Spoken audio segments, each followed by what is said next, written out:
Hello दोस्तों, आप सभी का मेरे YouTube चैनल में स्वागत है। आज हम पढ़ेंगे तत्वों का आवर्ती वर्गीकरण का लेक्चर 7, जिसमें आज का हमारा टॉपिक है आधुनिक आवर्त सारणी मॉडर्न पीरियोडिक टेबल। तो चलिए इस टॉपिक में आगे बढ़ते हैं। आधुनिक आवर्त सारणी मॉडर्न पीरियोडिक टेबल। बोर ने मोसले के नियम के अनुसार तत्वों को बढ़ती हुई परमाणु संख्या के आधार पर एक सारणी में व्यवस्थित किया, जिसे बोर की आवर्त सारणी कहते हैं। ओके, तो बोर ने क्या है, मोसले के अनुसार जिस प्रकार मोसले ने क्या है आवर्त सारणी को उसके बढ़ते हुए परमाणु क्रमांक के अनुसार व्यवस्थित किया था, ठीक उसी प्रकार बोर ने भी क्या है अपने जो आवर्त सारणी बना है उसमें तत्वों को उनके परमाणु क्रमांक के अनुसार व्यवस्थित किया, जिसे बोर की आवर्त सारणी कहते हैं। उस समय तक ज्ञात 92 तत्वों को उन्होंने इस सारणी में स्थान दिया। ओके, तो उस समय क्या है, उन्होंने जो ज्ञात 92 तत्व थे उन्होंने उसको सारणी में स्थान दिया। इसे आवर्त सारणी का दीर्घ रूप long form of periodic table या आधुनिक आवर्त सारणी मॉडर्न पीरियोडिक टेबल भी कहते हैं। चित्र थर्ड, जैसे कि हम लोग को चित्र थर्ड में जाना था, मॉडर्न पीरियोडिक टेबल आधुनिक आवर्त सारणी। ओके, तो आप लोग इसमें कंफ्यूज नहीं होना कि long form of periodic table I mean दीर्घ रूप या फिर आधुनिक आवर्त सारणी क्या है। तो ये दोनों एक ही है, जिसको long form of periodic table या मॉडर्न पीरियोडिक टेबल भी कहते हैं। वर्तमान में परमाणु संख्या 92 के बाद वाले संश्लेषित तत्वों परमाणु संख्या 118 तक को इस सारणी में स्थान मिल चुका है। ओके, तो अभी वर्तमान में क्या है, परमाणु संख्या 118 तक के तत्व को इस आवर्त सारणी में स्थान मिल चुका है, जिसके बारे में हम लोगों ने अध्ययन किया था। परमाणु संख्या 113, 115, 117 तथा 118 वाले तत्व के IUPAC द्वारा प्रस्तावित नामों को 8 नवंबर 2016 तक अंतिम रूप दिया जाएगा। ओके, तो इस तत्व को क्या है 8 नवंबर 2016 तक इसको अंतिम रूप दिया गया होगा। इस सारणी में 18 ऊर्ध्वखानी हैं, इन्हें वर्ग या समूह ग्रुप कहते हैं, और 7 क्षैतिज पंक्तियां हैं जिन्हें आवर्त या पीरियड कहते हैं। ओके, तो हम लोगों को नहीं आधुनिक आवर्त सारणी मॉडर्न पीरियोडिक टेबल में जानना था कि जो इस तत्व में क्या है 18 ऊर्ध्व खानी है जिनको वर्ग या समूह कहते हैं, जिसको इंग्लिश में ग्रुप कहते हैं, और 7 क्षैतिज पंक्तियां हैं जिनको आवर्त कहते हैं, जिसको इंग्लिश में पीरियड कहते हैं।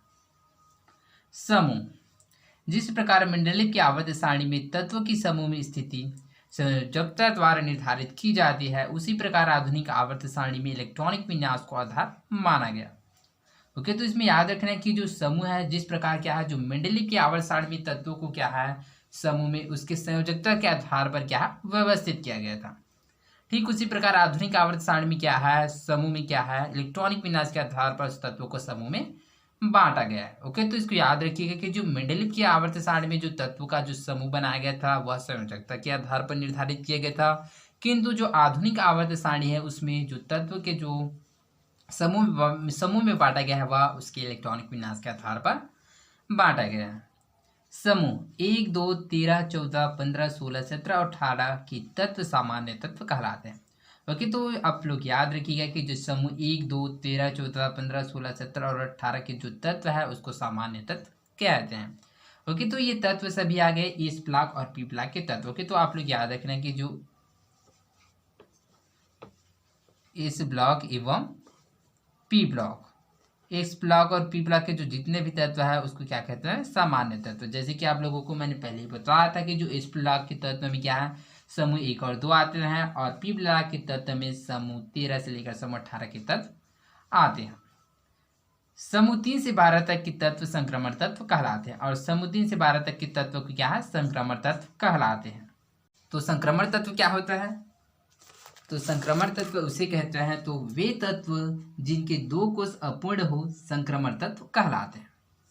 क्या कहते हैं, तो वे तत्व जिनके 2 कोष अपूर्ण हो उनको संक्रमण तत्व कहलाते हैं। ओके, इनके अंतिम इलेक्ट्रॉन डी कक्षक में प्रवेश करते हैं। ओके, और जो समूह 3 से लेकर समूह 12 तक के जो तत्व आता है वो डी ब्लॉक के तत्व के अंतर्गत आते हैं। ओके, तो इसमें याद रखिएगा, तो डी ब्लॉक से आप लोग याद रखिएगा कि जो इसका जो अंतिम इलेक्ट्रॉन है वह डी कक्षक में प्रवेश करता है।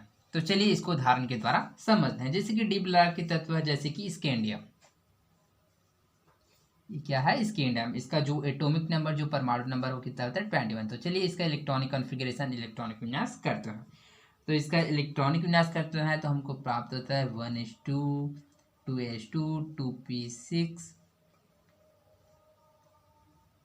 3s2 3p6 4s2 और कितना हो गया 6 4 10 और 10 10 20 और 4d1। ओके, तो जैसे आप लोग एग्जाम्पल में देख सकते हैं कि जो तत्व का जो अंतिम इलेक्ट्रॉन है वह डी कक्षक में प्रवेश करता है।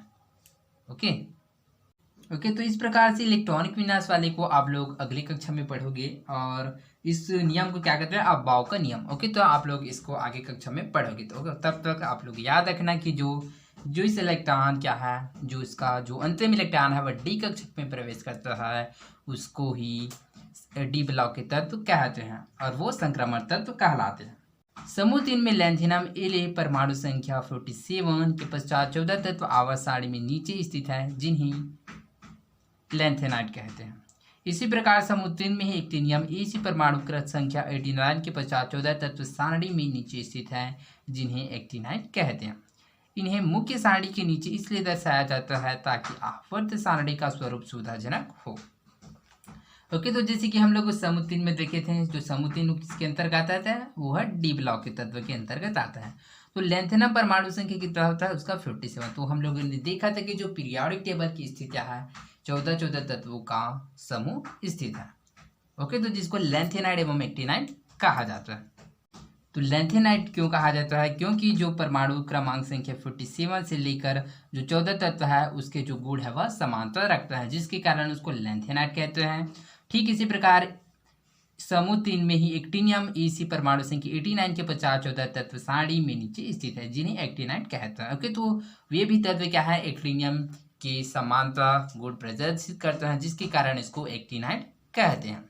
इन्हें मुख्य सारणी के नीचे इसलिए दर्शाया जाता है ताकि आवर्त सारणी का स्वरूप सुविधाजनक हो। ओके, तो इसको मुख्य सारणी के नीचे इसलिए दर्शाया जाता है ताकि आवर्त सारणी को समझने में क्या है, आसानी तथा सुविधाजनक हो।